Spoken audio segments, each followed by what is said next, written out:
तो दोस्तों स्वागत है आपका लीगल लॉ पीडिया में। और मैं एडवोकेट जया ठाकुर आज आपको बताने वाली हूँ कि 1 जुलाई से हमारे देश में नए कानून नए नियम लागू हुए हैं। तो वो कौन कौन से नियम हैं, कौन कौन से कानून हैं और सरकार ने क्या क्या बदलाव हमारे देश में किए हैं, वो सभी आज मैं आपको बताने वाली हूँ। तो चलिए शुरू करते हैं। तो आप सब लोग ये सोच रहे होंगे कि ये मेरे हाथ में कौन से पेपर्स हैं।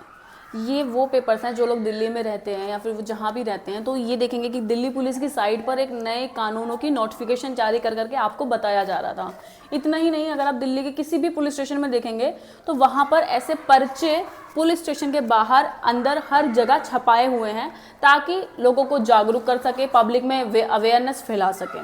तो चलिए सबसे पहले ये देखते हैं कि जो हमारे देश में कानून बदला गया 1 जुलाई से उसमें क्या क्या बदलाव आया है।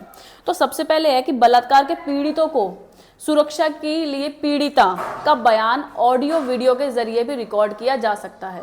मतलब ये कहना चाह रहे हैं कि अगर कोई बलात्कारी पीड़ित लड़की है तो उसको जरूरी नहीं है कि आके ही बयान देना है, अब उसका रिकॉर्ड ऑडियो के जरिए मतलब फोन पर या फिर वीडियो के जरिए भी रिकॉर्ड किया जा सकता है।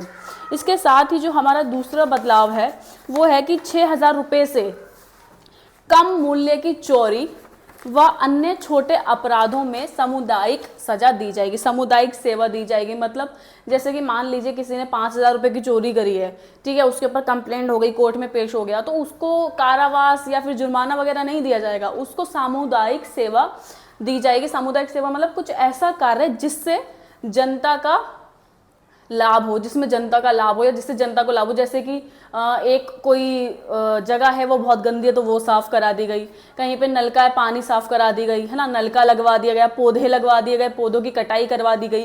तो ये सारे काम किस में आते हैं? सामुदायिक सेवा में। ठीक है, इसके बाद जो हमारा तीसरा जो नया कानून बदला है वो है कि यौन उत्पीड़न पीड़ित की पहचान गुप्त रखी जाएगी। मतलब जिस भी लड़की का या फिर जिस भी लड़की औरत का किसी का भी अगर उसका यौन उत्पीड़न मतलब रेप हुआ है तो उसकी पहचान को गुप्त रखा जाएगा, उसको पब्लिक नहीं किया जाएगा। ठीक है, क्योंकि आपने देखा होगा कई बार जो रेप पीड़िता होती हैं वो अपनी इज्जत के मारे या अपने पेरेंट्स की इज्जत के मारे कई बार सुसाइड का कदम उठा लेती हैं। तो इसी चीज़ को मद्देनजर रखते हुए गवर्नमेंट ने ये नया कानून निकाला है कि अब जो रेप पीड़िता होगी उसकी पहचान को बिल्कुल गुप्त रखा जाएगा और किसी थर्ड पर्सन को उससे रिलेटेड किसी भी तरीके की जानकारी नहीं दी जाएगी।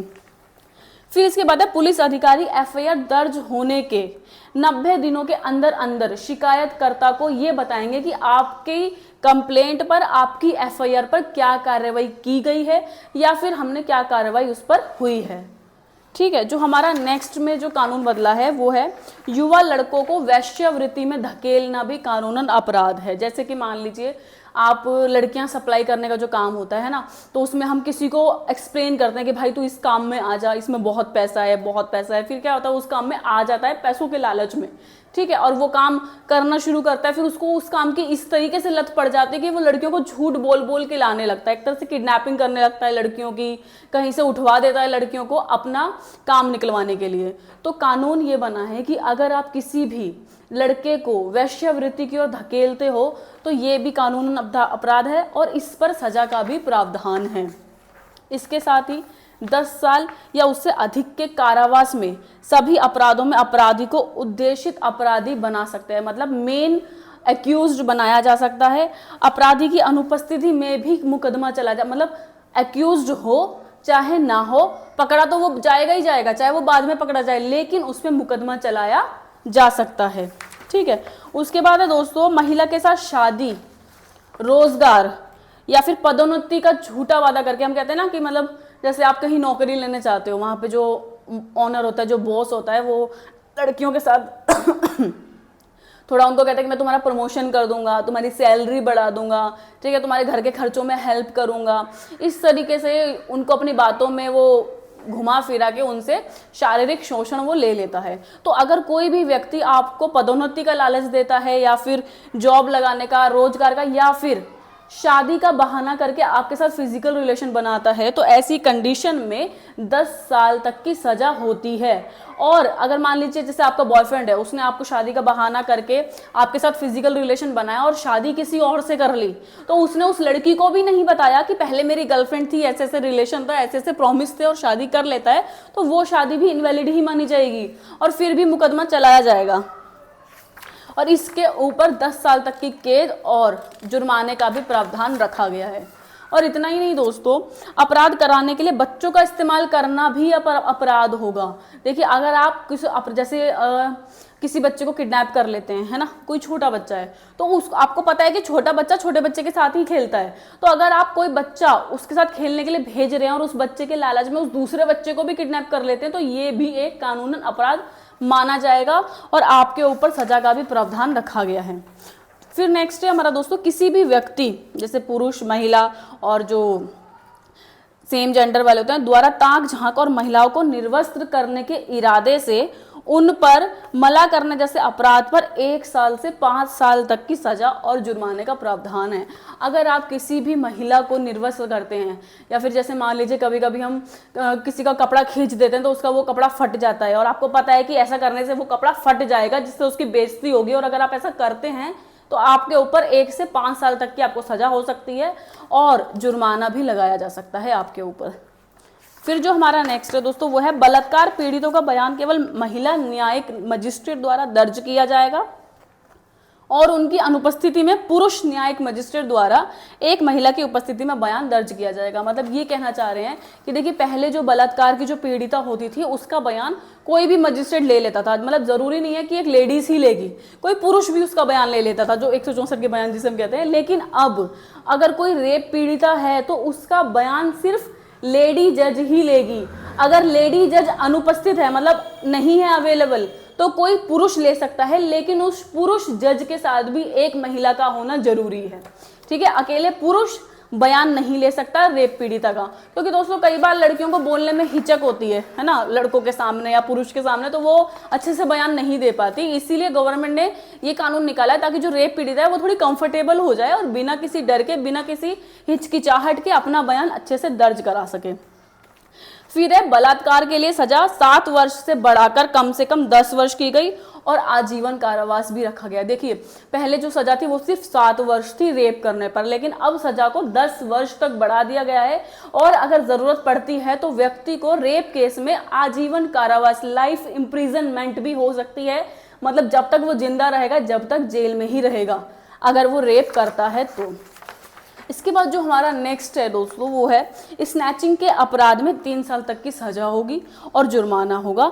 अब ये गैर जमानती अपराध की श्रेणी में वर्गीकृत है। मतलब जो स्नैचिंग जिसमें आपने देखा होगा कि लोग बाइक पे चलते चलते चैन खींच लेते हैं, फोन खींच लेते हैं, पर्स छीन के ले जाते हैं ना, पहले इस पे अपराध था ये, लेकिन जमानती अपराध था, इस पे जेल वेल नहीं थी, इसमें जमानत इजीली मिल जाती थी। लेकिन अब इसको एक कठोर अपराध में रखा गया है और इसके ऊपर 3 साल तक की सजा और जुर्माना भी लगाया गया है। और ये गैर जमानती अपराध, मतलब अब इसमें इजीली आपको जमानत या बेल नहीं मिलेगी स्नैचिंग के अपराध में।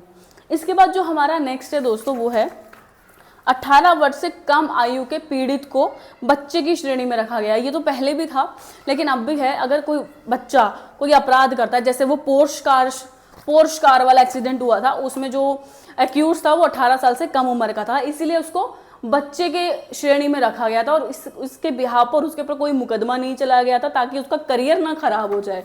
और उसको एक सामुदायिक सेवा जैसे कि एक निबंध लिखना, दंड के रूप में निबंध लिखना दिया गया था। देखिए फिर इसके बाद है गवाहों को गवाह संरक्षण योजना के तहत सुरक्षा प्रदान की जाएगी।